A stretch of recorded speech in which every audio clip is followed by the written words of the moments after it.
Online activities for ASD. Now this is a very umbrella question, because depending on what is the age of the child, what are the goals that you're working on, what are your objectives, your activity will vary a lot.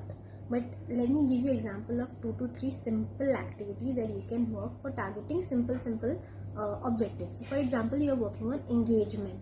When you want your child to be engaged with you for at least 5 to 10 counts, or till 10 to 15 counts, or for minutes, or whatever, this is your aim. So you can take as simple as a whiteboard on Zoom to as fascinating as possible a colorful picture.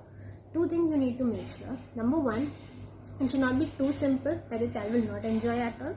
It should not be too distracting for your child with lots of colors, lots of elements that he will get distracted by. So choose your material appropriately. I would do a simple, if for example my child is having autism and he is unable to engage with me with normal conversation or anything, and he needs some sort of visual. So I would use a simple whiteboard on Zoom, and I would just draw out some random things like apple, banana, cat, dog, numbers for few alphabets. Maybe this is too much, few less, but this is how I will use. I'll put different colors for them. I'll use different colors, and I would just play a simple listening game like, listen. First, I'm circling a banana. I want the child to listen and just do it. This is two-way. One is engagement and second is reception also. Child is listening and doing. I have made it more interesting by using different colors and different objects.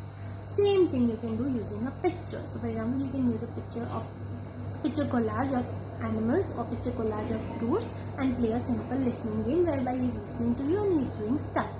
Other thing, there are websites which are very, very useful, which are tons and tons of material for online activity. So you can use the PBS Kids website, which has too many games for engagement.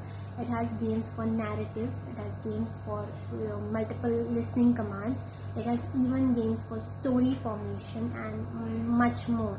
Apart from that, when you're doing online activity, make sure that you're using a lot of movement also, because it's tough for the child to constantly look at you to the screen and just follow your commands. So you can do simple movement game wherein you can ask the child to walk like a monkey and then get something that is round and come back and tell you about it. You can involve more and more of visuals when you're using it, so that the child gets an idea about what he's supposed to do first, what is supposed to do next. The good part about online therapy is that you are able to give a lot more visually rather than just auditory, making less load on their listening capacity. So that helps you in a way. And also make sure that you are involving the space around them, giving them a lot of movement that helps them to just relax and calm down. But just online activities for ASD, it's a very umbrella question. I would love to help you more if you can just give me more details in DM that as to what exactly is the age and what are you looking for.